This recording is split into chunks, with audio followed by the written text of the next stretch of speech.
안녕하세요. 저는 마흔을 바라보고 있는 평범한 여성 한지영이라고 합니다. 오늘 이 자리에서 제 이야기를 꺼내는 건 정말 큰 용기가 필요했습니다. 6년이란 시간 동안 전 단 한 번도 의심하지 못했어요. 햇볕도 잘 들지 않는 그 답답한 집에서 저는 행복하다고 굳게 믿으며 살았거든요. 그런데 어느 평범한 토요일에 일어난 일이 제 7년을 통째로 뒤집어 놓았습니다. 이 일이 어떻게 제 인생을 송두리째 바꿔 놓았는지, 그리고 저를 평생 무시하며 살아온 그 사람이 어떻게 무너졌는지 지금부터 차근차근 들려드리려고 합니다. 끝까지 들어주신다면 아마 여러분도 저처럼 가슴 한쪽이 후련해지실 거예요. 저는 동네 약국 두 곳을 운영할 정도로 약사 일에 자부심을 가지고 살아왔습니다.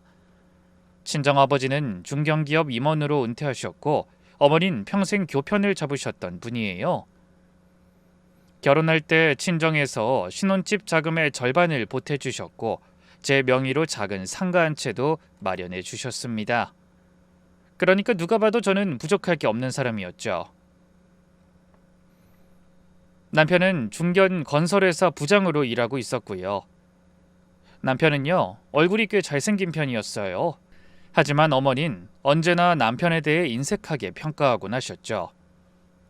지영아, 너 정도면 더 좋은 사람도 만났을 텐데. 엄마 또 그 얘기야? 민호가 잘생기긴 했어도 엄만 그 사람 좀 미덥지가 않더라. 엄마, 사람이 외모만 보고 정해? 민호 씨도 자기 일 열심히 하고 나한테도 잘하잖아. 그래, 네가 좋다면 됐다. 엄마는 네 행복만 바라니까.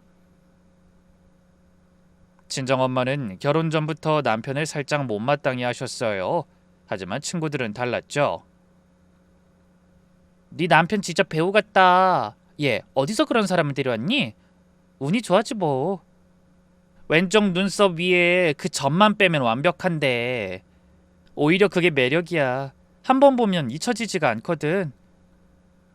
친구들은 늘 저를 부러워했습니다. 남편 왼쪽 눈썹 위에는 새끼손톱만한 검붉은 점이 있었거든요.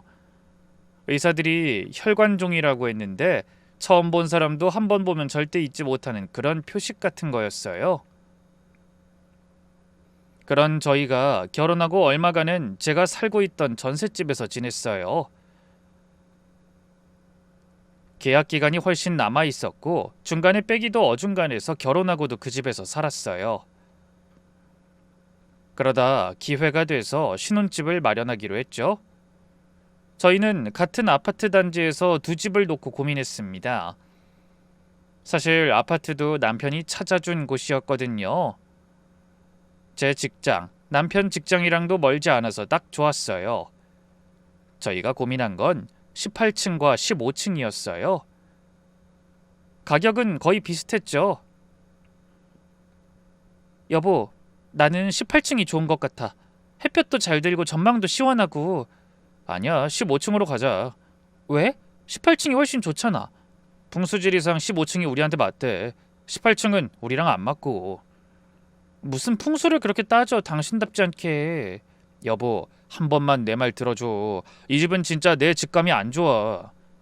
친정아버지도 18층을 추천하셨어요. 18층이 낫지 않겠나? 전망도 좋고 햇볕도 잘 드는데. 장인어른, 죄송한데 저희 집에서 이미 좋은 방향을 알아봤습니다. 15층이 좋다고 해서요. 미신이긴 하지만 무시하기도 좀 찝찝하잖아요. 그리고 15층이 좀 더 싸고요. 그래, 뭐 사위가 그렇다는데 어쩌겠나. 저희 친정에서는 결국 양보했습니다. 3층밖에 차이 안 나고 돈은 15층이 조금이지만 더 쌌거든요. 그렇게 이사하고 나니 같은 라인 옆집에는 비슷한 또래의 부부가 살고 있더라고요. 남자분은 무역회사 임원이라 출장이 잦았고 아내 윤혜정 씨는 늘 우아한 차림으로 다니는 분이었죠. 안녕하세요. 어디 가세요? 아, 약국 가는 길이에요. 오늘도 일찍 가시네요. 나중에 시간 되면 차 한잔해요. 네. 옆집에도 좋은 사람들이 살고 있어서 다행이라고 생각했죠. 그렇게 아무 문제 없이 평탄하게 시간을 보냈습니다.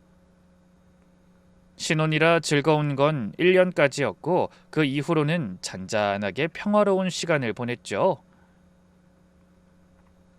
그런데 결혼 4년 차 여름 문제가 터졌어요. 남편이 욕실에 두고 간 휴대폰에 알림이 떴는데 우연히 보게 된 그 화면, 얼굴을 가린 낯선 여자가 침대에서 셀카를 찍은 사진이었어요. 저는 화장실에서 나오며 차분히 물었습니다. 여보, 이거 누구야? 어? 그게 뭐야? 휴대폰에 떠 있던데 누가 이런 사진을 당신한테 보내? 아, 그거 거래처 신입사원이야.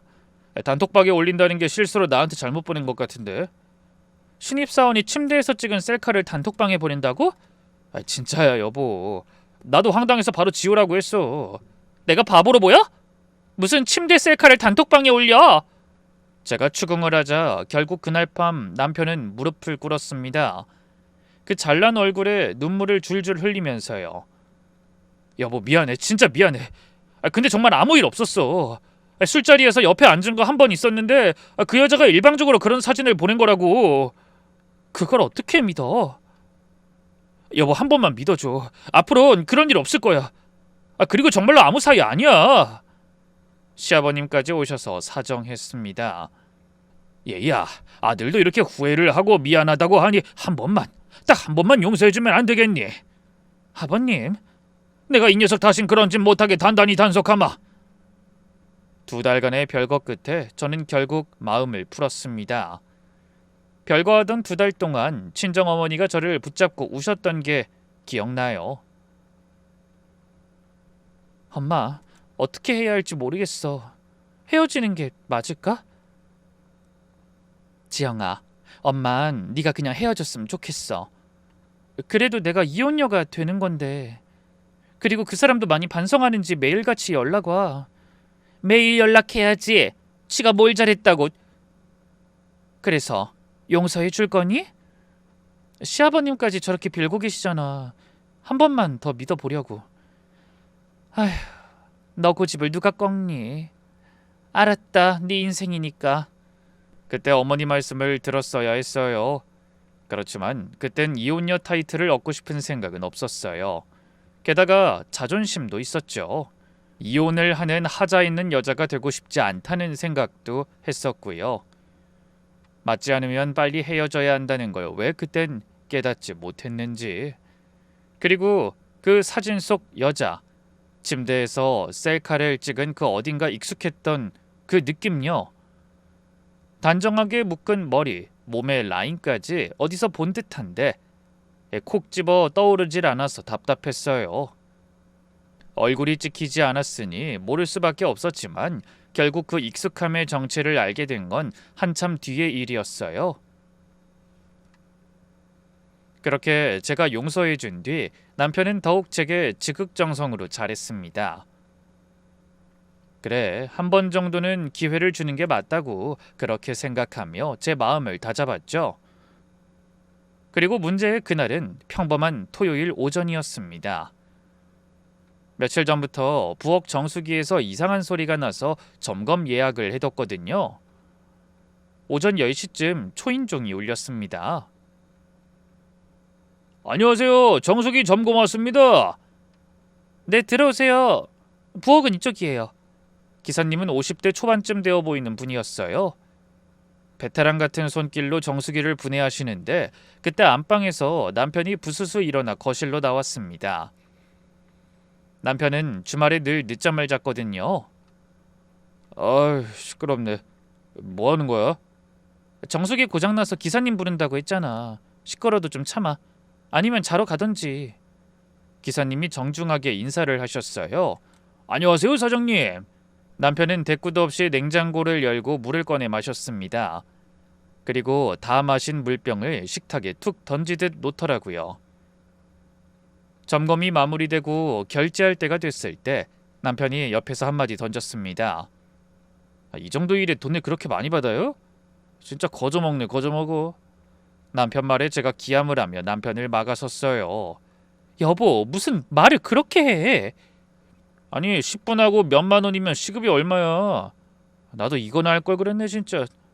기사님 표정이 굳어지는 게 보였습니다. 그런데 남편은 거기서 멈추지 않았어요. 부엌 한쪽에 둔 음식물 쓰레기 봉투를 들고 와서 기사님 앞에 툭 내려놓더라고요. 아저씨, 어차피 내려가는 길이잖아요. 이거 좀 버려줘요. 서비스 차원에서 해줄 수 있죠? 여보, 무슨 짓이야?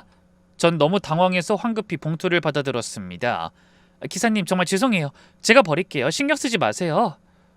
그런데 그 순간이었습니다. 기사님이 일어서다 말고 남편 얼굴에 가만히 응시하시는 거예요. 어? 아니, 사장님 저번에 옆집에서 뵀었는데. 순간 거실 공기가 얼어붙었습니다. 남편 얼굴이 새하얗게 질리는 게 보였어요. 평소 그 잘난 얼굴에서 핏기가 싹 빠지는 게 정말 한순간이었습니다. 뭐? 뭔 소리야 아저씨? 분명히 뵀어요. 한 달 전쯤 옆집에서. 사람 잘못 봤어요. 애초에 한 달이나 지난 사람을 어떻게 알아봅니까? 아니 분명히. 아저씨 그만하세요. 사람 헷갈리게 하지 말고. 남편은 큰 소리를 빽 지르더니 안방으로 가서 외투를 챙겨 입었습니다. 정말 도망치듯 신발을 꿰어 신더라고요. 여보 어디가? 친구가 연락 왔어. 잠깐 만나고 올게. 여보 잠깐만. 문이 쾅 닫혔습니다. 저는 멍하니 현관 앞에 서 있었고 기사님도 어쩔 줄 모르고 가만히 계셨어요. 잠시 정적이 흘렀습니다. 저는 떨리는 마음을 가까스로 누르고 기사님을 거실 소파로 모셨습니다. 기사님, 커피 한 잔 드릴까요? 아유 아닙니다 사모님. 제가 괜한 말을 했나 봅니다. 아니에요. 솔직히 말씀해 주세요. 정말 옆집에서 제 남편 보신 거예요? 기사님이 한참을 망설이시더라고요. 손에 든 작업 모자를 만지작거리면서요. 아이 사모님, 사실은요. 제가 이 말씀드리면 분명 귀찮은 일에 휘말릴 거 아는데. 기사님, 그래도 사모님은 아셔야 할 것 같아서요. 네, 말씀해 주세요. 끝까지 들을게요. 기사님이 깊게 한숨을 쉬셨습니다. 한 달 전쯤이었어요. 바로 옆집에 정수기 점검을 갔었거든요. 그날도 점검 다 끝나고 결제하려는데 그 집 안방에서 남자분이 가운만 걸치고 나오시는 거예요. 가운만요? 네. 근데 그때 봤던 남자분이 방금 여기서 본 사모님 남편분이세요. 왼쪽 눈썹 위에 그 점, 정말 한 번 보면 절대 못 잊거든요. 제가 이 일 20년 했어도 그런 점 가진 분은 처음 봐서 기억에 딱 박혀 있었던 것 같아요. 확실해요? 확실합니다. 그리고 그 집 사모님이 그러시더라고요. 오빠, 기사님 온다고 말했는데 왜 그러고 나오냐고. 정말 친근하게요. 저는 손이 떨리는 걸 가까스로 눌러 참았습니다. 그런데 기사님, 솔직하게 한 가지만 더 여쭤볼게요. 곤란하실 수도 있는데 왜 오늘 저한테 말씀해 주신 거예요? 기사님이 잠시 침묵하시더니 천천히 입을 떼셨어요. 사모님, 솔직히 말씀드릴게요. 사실 한 달 전 그날 옆집에서 점검할 때도 사모님 남편분이 저한테 똑같이 그러셨어요. 네? 제가 결제 받으려는데 옆에서 비웃으면서요. 아저씨 같은 직업도 먹고 살기 힘드시죠? 그러시더라고요. 정수기 회사 직원을 무슨 거지 보듯이요. 그땐 고객 집 손님이라 그냥 참고 갔었죠. 일하면서 그런 사람 한둘 만나는 것도 아니고 한 번만 눈 감고 입 꾹 닫으면 별일 없으니까 내 자존심 세울 필요 없이 그냥 흘려들으면 된다고 생각했는데. 근데 오늘 사모님 댁에 와서 보니까 또 똑같으신 거예요. 거저 먹는다, 쓰레기 좀 버려라, 그런 얕보는 말들. 저를 자기 아래로 보는 행동들. 제가 뭐 부처도 아니고 사람인지라 한 번은 참아도 두 번은 못 참겠더라고요. 그래서 입이 그냥 떨어졌어요. 한 번 더 입 다물고 가면 제가 사람이 아닐 것 같아서요. 기사님, 정말 감사합니다. 그리고 죄송해요. 제가 대신 사과드리겠습니다. 기사님이 그 말씀을 마치셨을 때 전 한참을 아무 말도 못했습니다. 머릿속에서 7년이 한꺼번에 재생되더라고요. 매일 아침 식사를 챙겨주던 손, 주말마다 함께 장 보러 가던 그 발걸음, 옆집 여자와 마주칠 때마다 어색하게 인사하던 남편의 표정, 그게 다 연극이었다는 걸 받아들이는 데에는 시간이 필요했어요. 손이 떨려 식탁 모서리를 꽉 잡았습니다. 기사님, 한 가지만 더 여쭤볼게요. 네, 사모님. 그날 옆집에서 보신 그 사모님요. 40대 중반쯤 되는 키 큰 분이세요? 머리를 늘 단정하게 묶고 다니시는? 네, 그런 것 같아요. 꽤 키가 커서 인상 깊이 봤었어요. 그때는 목욕을 바로 하고 나온 것처럼 머리를 풀고 있긴 했는데. 알겠습니다. 전 그제야 알아챘어요. 3년 전 휴대폰 속 사진 속의 그 여자, 그 익숙했던 분위기, 같은 사람이었던 거예요. 다만 그때 얼굴이 보이질 않아 차마 옆집 여자라고는 상상도 못했을 뿐이죠. 사모님, 죄송합니다. 괜히 제가 이런 말을 해서. 아니에요. 정말 잘하셨어요. 저한텐 은인이세요. 기사님이 가시기 전에 저는 한 가지를 부탁드렸습니다. 기사님, 정수기 회사 점검 기록이요. 한 달 전 옆집 방문 기록 정확한 날짜와 시간 출력해서 저한테 따로 보내주실 수 있을까요? 네, 회사에 요청해서 보내드릴게요, 사모님. 기사님이 가신 뒤 저는 식탁에 한참을 앉아 있었습니다. 울지도 못했어요. 머릿속이 너무 차가워져서요. 그리고 종이를 한 장 꺼냈습니다. CCTV, 카드 내역, 출장 기록, 휴대폰, 옆집 여자, 이렇게 적어 내려갔습니다. 답답한 마음을 해결하려 적었지만 마음은 더 갑갑해지기만 했습니다. 그리고 남편은 그날 밤 11시가 다 되어서 들어왔습니다. 술 냄새를 풍기면서요. 여보, 자? 아니, 깨어있어. 오늘 친구는 잘 만났어? 저는 태연하게 말하려고 노력했습니다. 아직은 아니라고 생각했어요. 모든 걸 터뜨리기엔 너무 이르다고 생각했죠. 갑자기 부르지 뭐야. 힘든 일이 있대서 달래주고 왔어. 근데 오늘 기사님이 사람 헷갈렸나 봐. 황당하더라. 남편이 흠칫하는 게 어둠 속에서도 느껴졌습니다. 그러게. 사람들 그 점 있는 사람만 보면 다 나인 줄 알더라고. 어이가 없어서. 그러니까 점 있는 사람이 어디 한둘이겠어? 별일이네 정말. 여보, 이해해줘서 고마워. 이해할 게 뭐 있어. 사람 헷갈린 건데. 저는 가볍게 웃어 보였습니다. 남편이 안도하는 한숨을 길게 내쉬는 게 들렸어요. 내일 우리 영화나 보러 갈까? 좋지. 푹 자.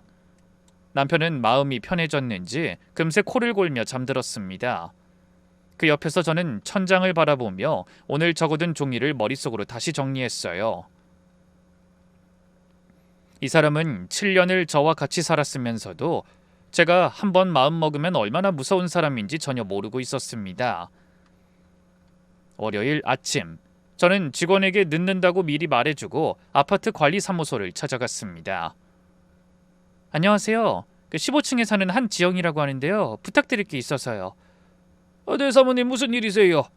제가 요즘 택배가 자꾸 사라져서요. 한 달치 엘리베이터 CCTV를 좀 확인해보고 싶은데 가능할까요? 그러세요? 보안실로 같이 가시죠. 택배 분실이란 이유가 너무 자연스러워서 의심도 안 하시더라고요. 보안실 모니터 앞에 앉아서 전 영상을 빠르게 돌려보기 시작했습니다. 처음엔 정말 택배 문제만 확인하는 척했어요. 그러다 점심시간 무렵 영상에서 손이 멈췄습니다. 화면 속에 남편이 있었습니다. 회사 정장 차림 그대로 엘리베이터에서 내려 15층 복도로 걸어가는 모습이요. 그리고 2시간쯤 뒤 다시 엘리베이터를 타고 아래로 내려갔습니다. 그런데 들어갈 때 단정했던 머리가 살짝 젖어 있었고 넥타이가 풀려 있더군요. 보안 아저씨, 죄송한데요. 한 달치 다 좀 봐도 될까요? 시간이 좀 걸리는데 양해 부탁드려요. 네, 천천히 보세요. 저는 한 달치 영상을 모두 외장하드에 옮겨 담았습니다. 일주일에 2-3번씩 한 달 사이 7-8번, 점심시간일 때도 있고 저녁 퇴근 시간일 때도 있었습니다. 들어갈 땐 멀쩡하다가 나올 땐 어딘가 흐트러진 남편의 모습을 모두 옮겼어요. 그리고 저는 한 가지를 더 확인하고 싶었어요. 관리사무소 직원에게 다시 부탁했습니다. 혹시 15층 복도 쪽에도 CCTV가 있나요? 복도엔 따로 없어요. 그 사생활 문제 때문에요. 엘리베이터랑 비상계단 입구에만 있습니다. 그럼 비상계단 영상도 볼 수 있을까요? 네, 같이 떠드릴게요. 비상계단 영상도 확인했어요. 남편이 15층에서 엘리베이터 내린 뒤 단 한 번도 비상계단으로 다시 내려간 적이 없었습니다. 들어갈 땐 엘리베이터, 나올 땐 엘리베이터. 그 사이에 2시간은 누가 봐도 15층의 어느 집에서 보낸 거예요. 그리고 15층은 호수가 5개뿐인 라인이고 우리 집이 그중 하나였으니까 평일 점심시간에 또 퇴근 후 집으로 들어오지 않고 다시 엘리베이터를 타고 내려간 것도 회사 정장 차림으로 자기 집에 들어와서 2시간씩 머물다 나올 이유는 없잖아요. 결국 답은 하나였습니다. 남편은 야근이라고 해놓고 그 여자와 만났고 점심시간에도 시간을 내 그 여자와 시간을 보낸 거였어요. 집에 와서 약국 조제실에 앉아 저는 두 손으로 얼굴을 감쌌습니다. 그래도 울지 않았어요.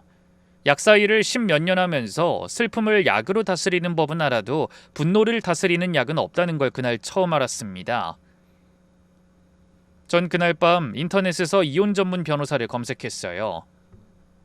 후기와 승소율을 비교하며 5시간을 보냈어요.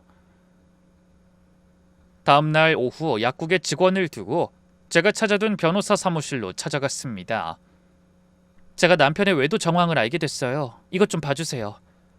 저는 가져간 자료들을 꺼냈습니다. 변호사님이 한 장 한 장 차분히 살피셨어요. 기사님 진술서, CCTV 캡처, 출입시간 기록. 사모님, 자료가 굉장히 정리가 잘 돼 있네요. 네, 이 정도면 이혼 가능할까요? 솔직히 말씀드릴게요. 이건 그냥 이혼이 아니에요. 전쟁입니다. 근데요, 사모님 운이 좋으세요. 증거가 너무 깔끔하거든요.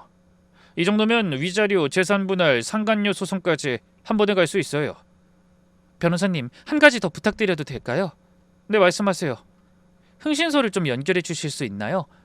3년 전에 한번 의심스러운 일이 있었거든요. 그때 일도 다시 한번 확인해 보고 싶어요. 그땐 남편이 지극정성으로 사과해서 그냥 넘어갔는데 왠지 그때 그 여자가 지금 그 상간녀였을 것 같아서요. 그러시죠? 제가 신뢰하는 곳이 있어요. 변호사님이 자료를 다시 한번 훑어보시더니 갸웃하며 혼잣말처럼 물으셨어요. 근데 이상하네요. 보통은 옆집에 사는 사람이랑 외도를 하는 건 좀 드물거든요. 사람들 눈도 있고 자주 마주치니까. 혹시 이 집으로 이사할 때 무슨 일 있진 않았어요? 이사할 때 남편이 꼭 15층으로 해야 한다고 말하긴 했어요. 저는 18층을 원했거든요. 그때 엄청 필사적으로 15층을 원했는데 설마 아니겠죠? 남편분이 18층을 마다하고 15층을 고집하셨다고요? 그게 좀 걸리네요. 전 그 순간 가슴이 철렁 내려앉았습니다. 변호사님이 그 한마디가 무언가 결정적인 단서일 수도 있다는 생각이 스쳤거든요. 저는 그날 밤 모든 기록을 거꾸로 추적하기 시작했습니다. 다음 날 다시 관리사무소에 가서 옆집의 입주 시기를 확인했어요. 저희 옆집에 있는 가족은 언제 입주하셨어요? 잠깐만요. 6년 전에 들어오셨네요. 6년 전이요? 저희가 15층에 이사 들어온 게 4년 전이었습니다. 그러니까 옆집 부부, 정확히는 그 여자가 저희보다 2년 먼저 그 집에 살고 있었던 거예요. 며칠 뒤 흥신소 첫 보고서가 도착했습니다. 변호사님 사무실에서 펼쳐보는데 손이 떨려서 종이가 부스럭거리더라고요. 사모님, 옆집 여자분이 얼마 전까지 다녔던 회사가요. 사모님 남편분 회사의 협력업체였어요. 같은 프로젝트로 6개월간 매일 마주쳤더라고요. 네? 두 사람은 결혼 전부터 만나던 사이로 보입니다. 저는 종이를 쥔 손에 힘이 풀렸습니다. 그제야 3년 전 그 사진 속의 여자의 익숙한 분위기가 떠올랐어요. 그건 옆집 여자 윤혜정이었던 거예요. 저는 흥신소 사장님께 한 가지를 더 여쭤봤어요. 사장님, 그럼 남편이 그 여자랑 결혼 전부터 만났는데 왜 저랑 결혼했는지도 알아봐 줄 수 있나요? 뭔가 원하는 게 있어서 결혼한 건지 아니면 그 여자 쪽이나 남편 쪽에서 반대가 있었는지. 이건 추측이긴 합니다만 옆집 사모님이 사모님 결혼하시기 2달 전에 먼저 결혼하셨더라고요. 옆집 남자분이 무역회사 임원이시잖아요. 집안도 좋고 능력도 있고 그 사모님이 그쪽이랑 결혼하려고 사모님 남편분을 정리하셨던 것 같아요. 그러면 저와 사귀는 도중에도 양다리를 걸치고 있었는데 그 여자가 먼저 결혼을 하면서 남편을 찾나 보네요? 찾다기보다는 선택을 한 것 같고 그 뒤에도 계속 만난 걸 보니 그걸 사모님 남편분도 수긍한 것 같아요. 그 여자가 결혼을 했으니 본인도 사모님처럼 직업 좋고 친정 든든하신 사람이 드무니 바로 결혼한 것 같고요. 솔직하게 말하면 그때 그냥 가까이 있던 사람이 사모님이라 결혼한 것 같습니다. 그 여자가 아니면 다 똑같다고 생각했을 수도 있었겠죠. 그때부터 지금까지 계속 만난 걸 보면 결혼하고 나서 신혼집 찾을 때 아주 우연히 상간녀 옆집이 비었던 것 같습니다. 아니면 그 집에 이사 나갈 때까지 기다렸다가 상간녀가 사모님 남편한테 언지를 줬을 수도 있죠. 뭐 어찌됐건 15층을 무조건 가겠다고 말한 걸 보니 두 사람 사이에 이미 이야기가 끝났던 것 같네요. 결국 두 분 다 결혼은 따로 했지만 만남은 그대로 이어가신 거죠. 저는 종이를 든 손에 다시 한번 힘이 풀렸습니다. 그러니까 저는 처음부터 이 사람한테 그냥 도구였던 거네요? 사모님 너무 자책하지 마세요. 그냥 똥 밟은 거라고 생각하세요. 세상에는 피할 수 없는 일도 있으니까요. 그게 사모님 탓도 아닌데. 남편은 결혼 전부터 그 여자와 만나고 있었고 결혼 후에도 그 만남을 이어가기 위해 옆집인 15층을 고집했던 겁니다. 벽 한 장 너머에 그 여자를 두고 4년을 살았던 거예요. 저는 흥신소 사장님 옆에 앉아있던 변호사님에게 말했습니다.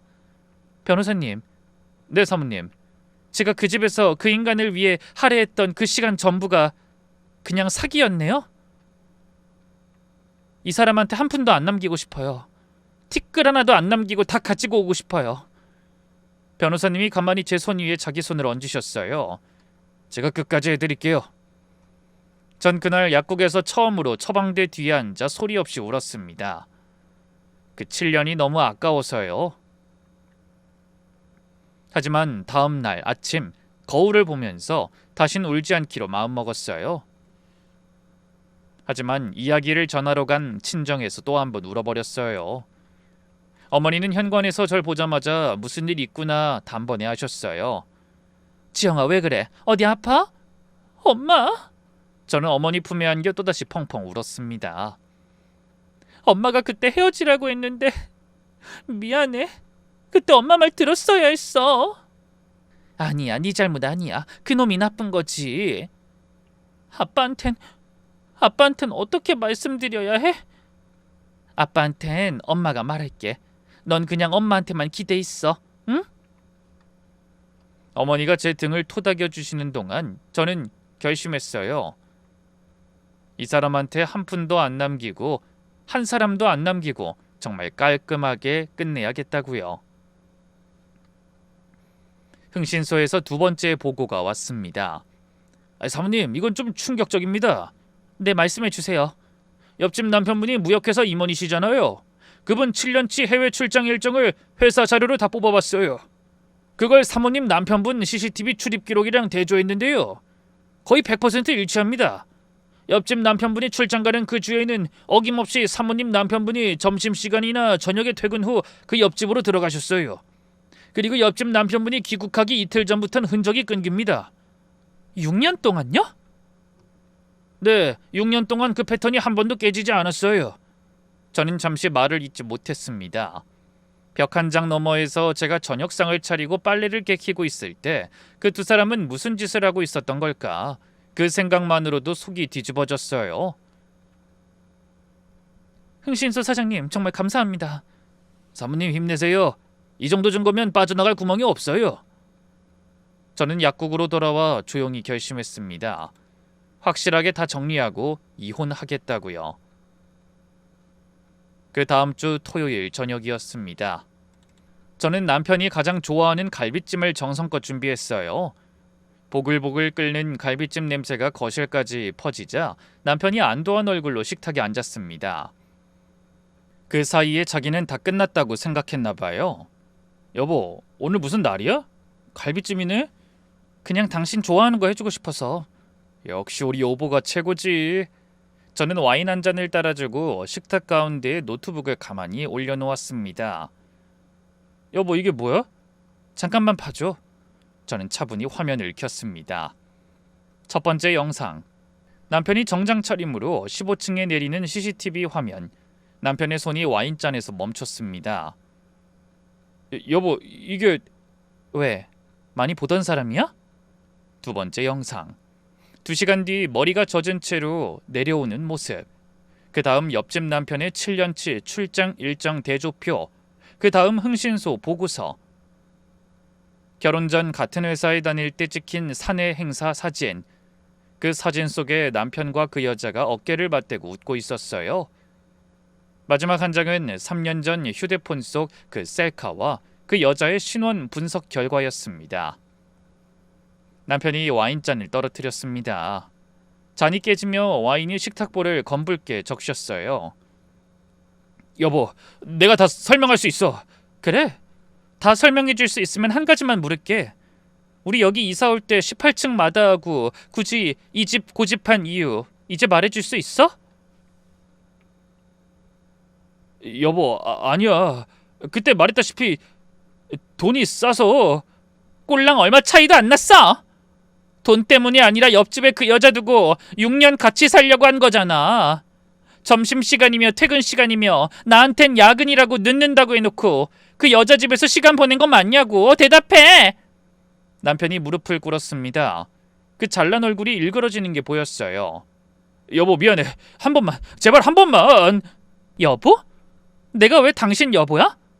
6년 동안 옆집 여자랑 그 짓 하면서 나 속였으면 나한테 여보라고 부르면 안 되지. 무슨 염치로 날 여보라고 불러? 지영아, 내가 진짜 미쳤었어. 근데 진짜 다 정리할 거야.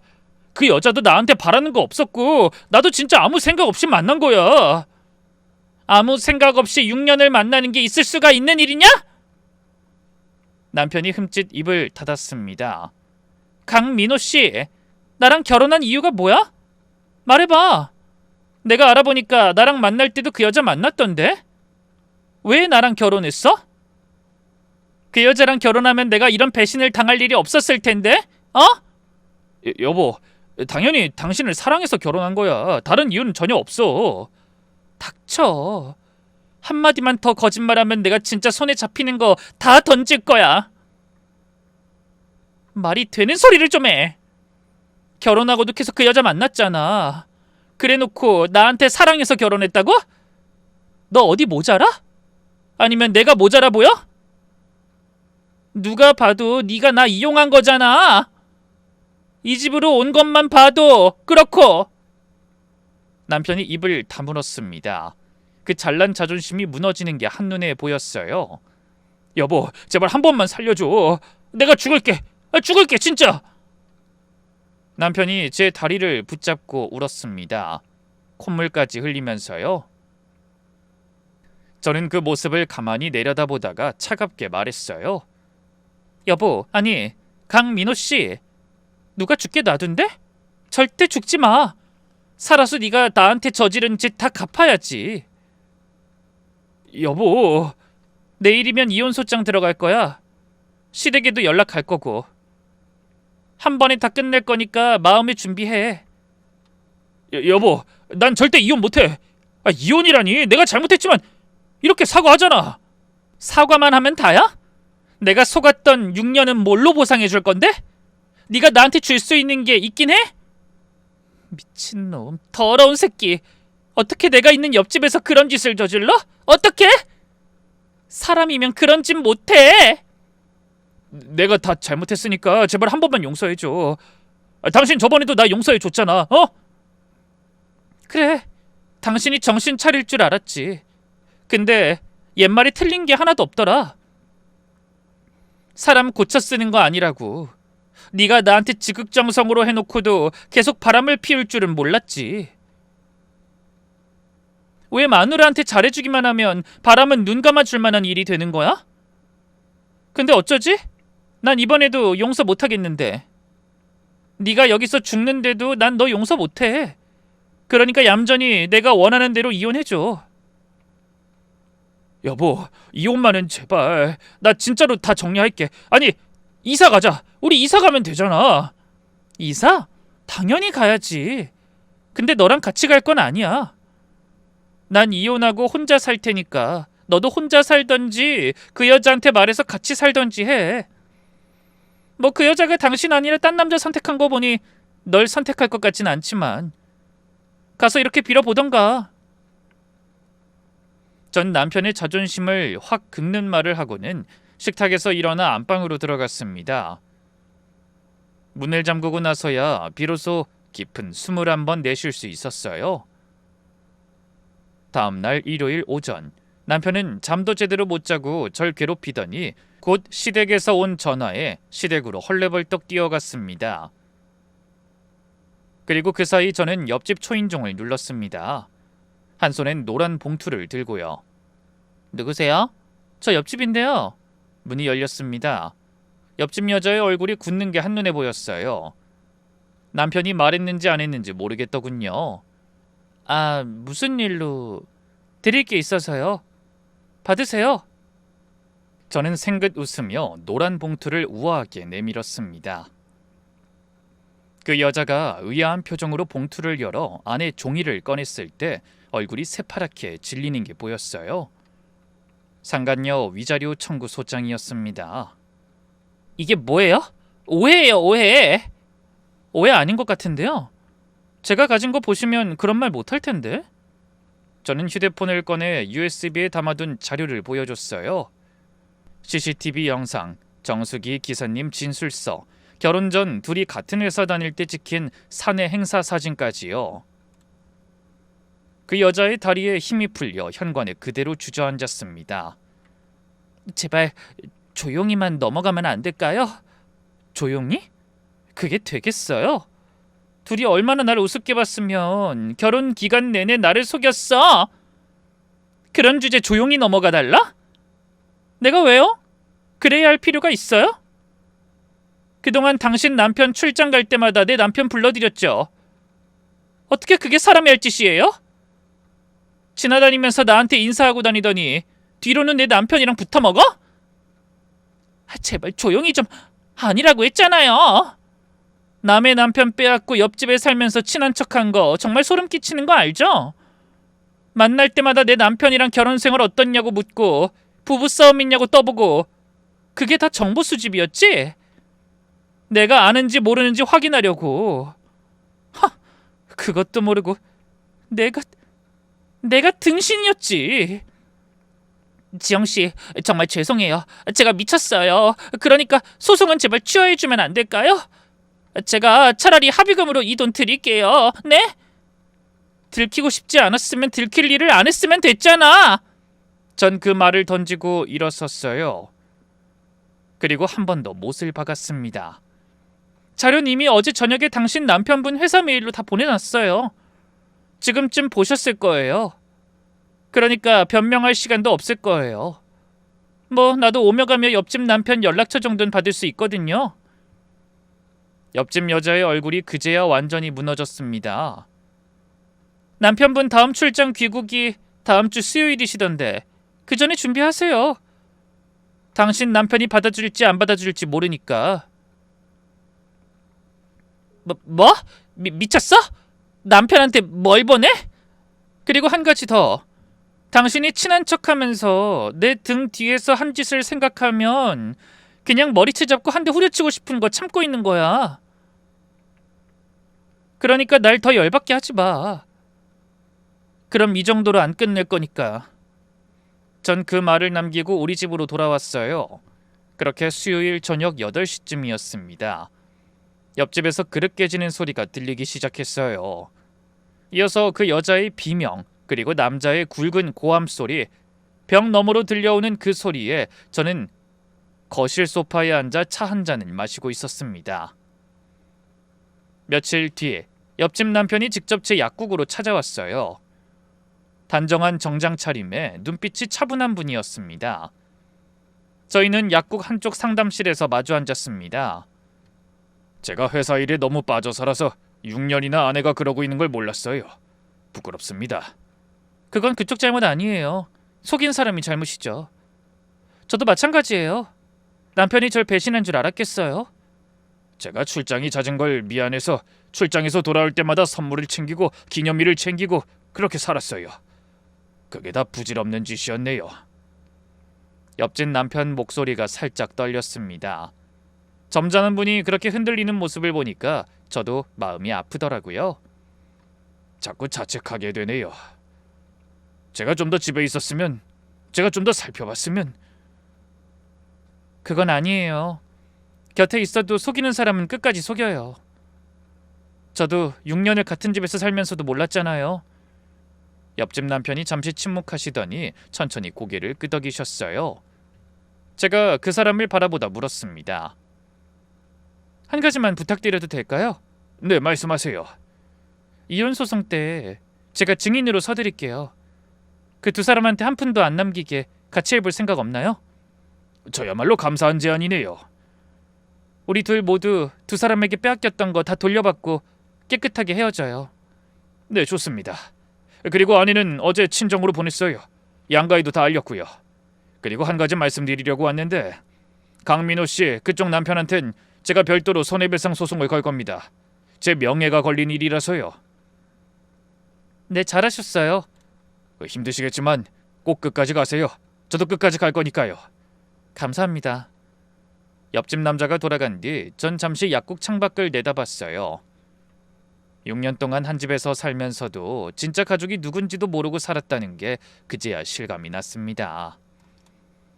그때부터 남편의 인생이 일주일 단위로 무너지기 시작했어요. 제일 처음 무너진 건 남편의 회사 생활이었어요. 거래처 임원 부인과의 불륜이 회사에 알려지자 인사위원회가 열렸어요. 결과는 권고사직, 그 잘난 부장 자리에서 한순간에 떨어졌습니다. 그리고 그 다음은 흥신소에서 터졌죠. 변호사님, 이거 정말이에요? 네, 사모님. 카드 명세 다 떼봤어요. 회사 법인카드로 그 여자랑 호텔 식사비용 결제했고요. 사모님 명의보험 몰래 해약해서 그 돈으로 명품 가방 사줬어요. 친정아버님이 결혼할 때 보태주신 축의금 일부도 비밀 계좌로 빼돌렸고요. 남편의 회사 법인카드 유용권은 횡령으로 형사고발이 들어갔습니다. 물론 제가 회사에 신고했죠. 그것으로 끝나지 않았어요. 시아버님이 직접 저한테 전화를 하셨더라고요. 얘야, 내가 정말 면목이 없다. 아버님, 내가 사람을 잘못 키웠어. 너한테 미안해서 어떻게 얼굴을 보겠니? 그놈은 이제 우리 아들 아니다. 호적에서 팔았면 파마. 아버님, 그런 말씀까지는. 아니다. 내가 분명히 말한다. 그놈은 내 아들 아니야. 내가 그때도 어떤 마음으로 아들을 나무랬는데 그놈이 내 말까지 무시하고 이런 짓 저지른 거 보면 애비도 눈에 안 들어오는 거 보다. 결국 시아버지는 남편을 크게 혼냈는지 그 뒤로 연락도 하지 않는다고 했습니다.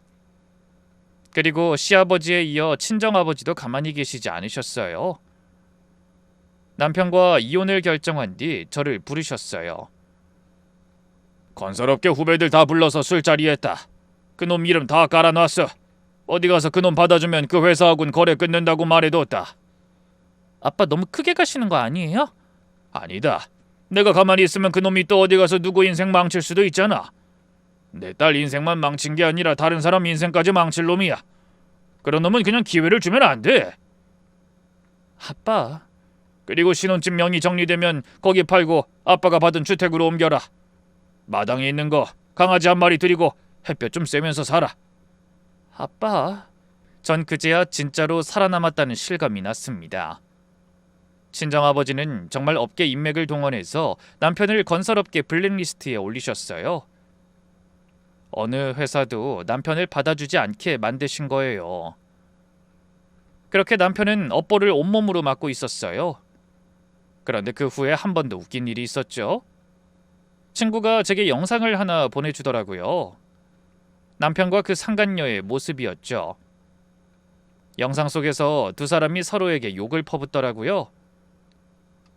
야, 이 새끼야. 너 때문에 내 인생 망했잖아. 어떻게 책임질 거야? 상간소송은 어떻게 할 거냐고? 내 인생은 더 망했어, 이 미친 여자야. 그리고 나도 상간남 소송 걸렸거든. 너 때문에 내가 이게 무슨 꼴이야? 누가 할 소리? 넌 그냥 심심풀이 땅콩이었어. 그런 주제 날 이혼을 시켜? 싸가지 없는 네 성질머리 때문에 정수기 기사가 불륜 꼰지른 게 내 탓이야? 멍청한 놈아. 어떻게 일을 망쳐도 이렇게 망쳐? 네가 먼저 결혼해서 이렇게 된 거잖아. 네가 날 선택했으면 이런 일도 없었어. 너 볼 거라고는 얼굴밖에 없잖아. 아무것도 없는 놈이랑 내가 결혼을 왜 해? 결혼은 환상이 아니라 현실이야. 너도 돈 많이 버는 여자 만나서 결혼해서 좋다고 했으면서 왜 나한테만 난리야? 결혼을 한 건 너 때문이잖아. 너야말로 남편 등에 빨대 꽂고 돈이나 받아 먹으려던 주제에 나한테 그런 말 할 처지야? 뭐? 야, 너 그 말 한 번만 더 해봐. 내가 빨대 꽂는 거나 네가 마누라 등쳐먹는 거랑 뭐가 다른데? 나라도 이혼하겠다, 이 한심한 새끼야. 서로의 머리채를 잡고 길거리에서 굴러다니는 두 사람. 그 영상을 약국 카운터에서 가만히 보다가 전 오랜만에 소리내어 웃었습니다. 진짜 잘 어울리는 바퀴벌레 한 쌍이네. 옆에서 김 약사님이 어처구니 없다는 표정으로 한마디 못해주셨어요. 한 약사님 진짜 웃기죠? 이럴 거면 왜부터 먹었대? 좋아 죽고 못 살 땐 언제고 불륜 들통나니 아예 죽여 못 사는 왼수가 됐네. 아우 참나. 그러게요. 내가 당해보니 진짜 화병이 나서 죽을 것 같았는데 이 영상 보니까 좀 풀리는 것 같기도 하고. 솔직히 이 정도 통쾌함은 약사 인생에 한 번 있을까 말까예요. 저는 그 영상을 휴대폰에 저장했어요. 외장하드에도 백업해뒀고요. 가끔 마음이 흔들릴 때 한 번씩 보려고요. 그런데 전 남편의 업보는 거기서 멈추지 않았습니다. 아니, 제 복수는 멈추지 않았다는 게 맞는 말이겠죠. 이혼 위자료, 재산 분할, 상간소송 위자료, 횡령 변상금, 옆집 남편의 손해배상 청구까지 5갈래로 쪼개진 청구서가 남편 앞에 쌓였어요. 신혼집은 친정아버지가 보태주신 자금 비율에다 제 명의보험을 몰래 해약한 사기 정황까지 더해져서 거의 모든 재산이 제 명의로 정리됐습니다. 남편은 그의 불만이었고요. 재산 분할 비율로 따지길래 저도 말해줬죠. 억울하면 불륜을 저지르지 말던가. 유책 배우자 주제 무슨 불만이 그렇게 많아? 네가 똑바로 살았으면 이랬겠어? 제가 쏟아낸 비난에 남편은 아무 말도 못하더군요. 하긴 뭐 생각이 있으면 조용히 있어야죠. 여기서 말하면 자기가 쓰레기라는 걸 증명하는 것뿐이잖아요. 그렇게 이혼한 후 남편이 짐을 챙기러 온 날 저는 도어록 비밀번호를 바꿔두고 현관 앞에 옷까지 든 캐리어 2개만 내놓았어요. 남편이 한참을 문 앞에서 초인종을 누르더라고요. 여보 문 열어줘. 잠깐 이야기 좀 해. 여보라고 부르지 마. 우리 이제 남남이니까. 한지영 문 열어.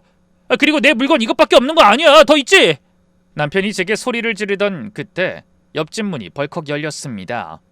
옆집 남편이 천천히 나왔어요. 강미로 씨, 거기 좀 봅시다. 갑자기 절 왜... 왜긴 왜야? 네가 내 마누라랑 바람났으니까 불렀지? 오해요. 저흰 그런 사이 아닙니다. 아니긴 뭐가 아니야. 증거가 차고 넘치는데. 이렇게 발뺌하시겠다. 법보다 주먹이 가까운 건 알지? 옆집 남편이 전 남편 멱살을 잡았습니다. 평소 점잖던 그분이 그 순간만큼은 정말 무서웠어요. 복도에 모여든 이웃들 앞에서 남편의 만행이 다시 한번 공개적으로 폭로됐습니다. 그리고 저는 너무 통쾌했어요. 남편이 당하고 있는 모든 일은 제가 배신당했던 일을 고스란히 되돌려주고 있었거든요. 그리고 1년이 훌쩍 지났습니다. 저는 15층을 정리하고 마당 있는 작은 2층 주택으로 이사했어요. 햇볕이 거실 가득 들고 작은 마당에는 데려온 강아지 한 마리가 뛰어다니는 곳이에요. 약국은 2호점 오픈을 준비 중이고요. 그리고 또 한 가지 새로운 만남을 시작한 사람이 있습니다. 같은 상가 5층 내과 원장님이세요. 약국 옆에 있는 카페에서 자주 마주치다가 가까워진 사이였죠. 한결같이 따뜻한 분이었습니다. 저를 부담스럽게 하지도 않고 그렇다고 가볍게 대하지도 않는 그런 어른의 마음이 있는 사람요. 원장님과 가까워진 것도 자연스러운 흐름이었어요.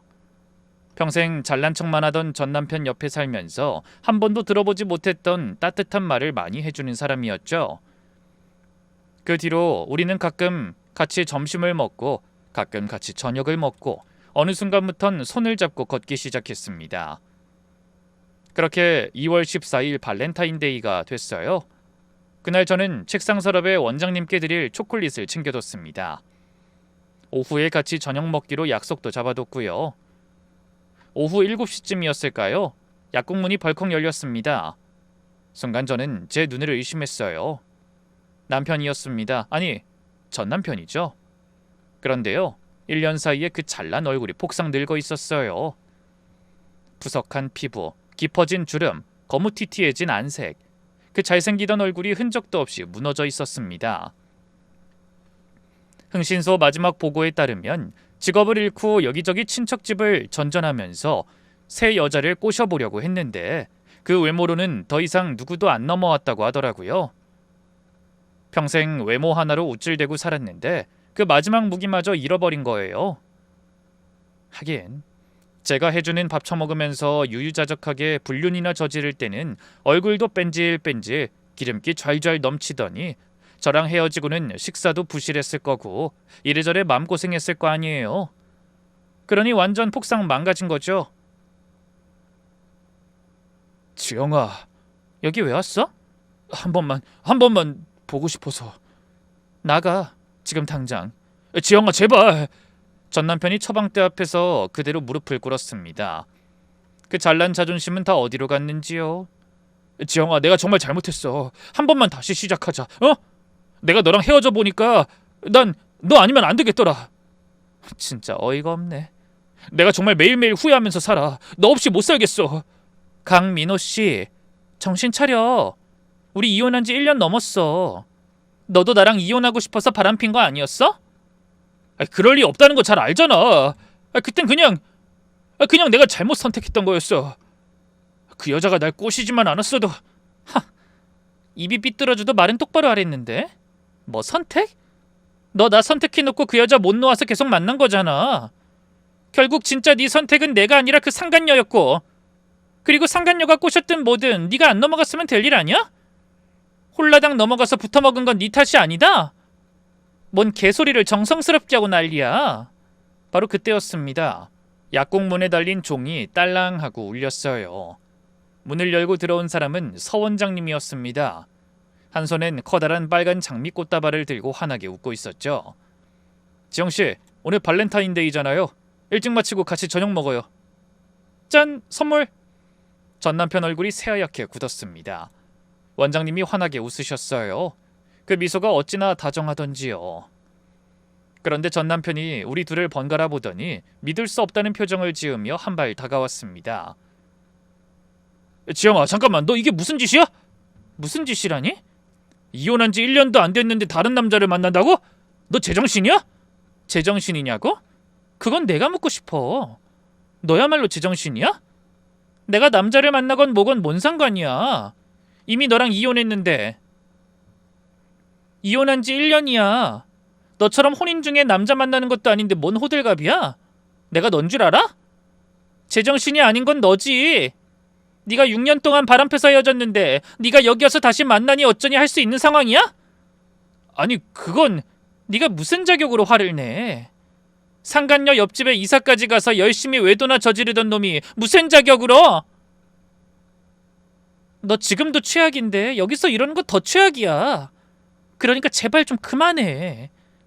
난 그런 게 아니라. 그리고 1년이 짧아? 넌 결혼 전부터 6년을 그 여자랑 만났는데 그건 짧지 않고? 전 남편이 입을 다물었어요. 그 잘난 얼굴이 한층 더 일그러지더라고요. 저는 차분하게 자리에서 일어나 원장님 옆으로 다가갔어요. 이분 여기 5층 내과 원장님이야. 나랑 좋은 의미로 만나는 분이기도 하고. 뭐? 그러니까 다시 시작하자는 말 더 이상 하지 마. 그럴 일은 평생 없으니까. 전 남편이 비틀거리며 일어섰어요. 너 후회할 거야? 후회는 네가 하겠지. 내가 지금 생각하면 정수기 기사님이 진짜 생명의 은인이나 마찬가지야. 게다가 네가 그렇게 싸가지 없었던 것도 그때만큼은 정말 다행이었고, 네가 한 짓이 결국 네 잘못을 밝히게 됐으니까. 그러니까 앞으로는 좀 착하게 살아. 딴 사람 속이면서 살지 말고. 전 남편이 제 말에 헛웃음을 흘렸어요. 기가 막히네. 너 진짜 변했다. 어디가 변했는지 모르겠는데? 변한 건 너겠지. 하긴 내가 주던 모든 게 사라졌으니 너도 급하긴 했겠어. 그래도 이건 예의가 아니지 않아? 이미 헤어진 지 1년이나 됐는데 찾아와서 이러는 거? 제발 염치라든가 양심이라든가 뭐 그런 것 좀 챙겨줄래? 한지영! 사람을 함부로 대하면 결국 그게 다 자기한테 돌아와. 정수기 기사님도 나도 당신이 나한테 한 그대로 돌려준 거야. 그러니까 잘 가. 앞으로 보지 말고. 네 얼굴은 죽을 때까지 안 보고 싶으니까. 전 약국 직원을 불렀습니다. 잠깐만요, 김 약사님. 이분 좀 나가시게 도와주세요. 옆에서 듣고 있던 약국 직원이 다가왔습니다. 손님 영업방이세요. 나가주세요. 지영아 한 번만! 나가요. 다시 오면 영업방위로 신고할게요. 그땐 안 봐줍니다. 전 남편은 약국 직원에게 떠밀려 밖으로 나갔어요. 뒷정리를 직원에게 맡기고 전 원장님과 팔짱을 끼고 약국 문을 나섰습니다. 약국 앞 길가에 전 남편이 아직도 어슬렁거리고 있더라고요. 차마 떠나지 못하고요. 전 일부러 그 앞으로 천천히 걸어가 발걸음을 잠시 멈추고 한마디 해줬습니다. 네 무덤 네가 판 거야. 난 너 묻어준 것밖에 없고. 전 뒤도 돌아보지 않고 원장님과 팔짱을 낀 채로 걸어갔습니다. 봄볕 같은 2월의 햇살이 따뜻하게 등을 비추더라고요. 이렇게 제 6년의 거짓이 끝났습니다. 정수기 기사님의 한마디로 시작된 진실, 마음에 들지 않은 신혼집의 비밀, 그리고 사람을 함부로 대한 남편의 끝없는 추락까지요. 저는 햇볕 잘 드는 주택에서 새로운 사람과 만나고 있고 전 남편은 그 잘난 얼굴까지 잃어버렸습니다. 사람을 무시하지 마세요. 스쳐 지나가는 누군가의 양심이 한 사람의 인생을 구하기도 합니다. 사람은 함부로 대해선 안 됩니다. 그게 제 인생이 가장 비싸게 배운 한 줄이에요. 끝까지 들어주셔서 감사합니다.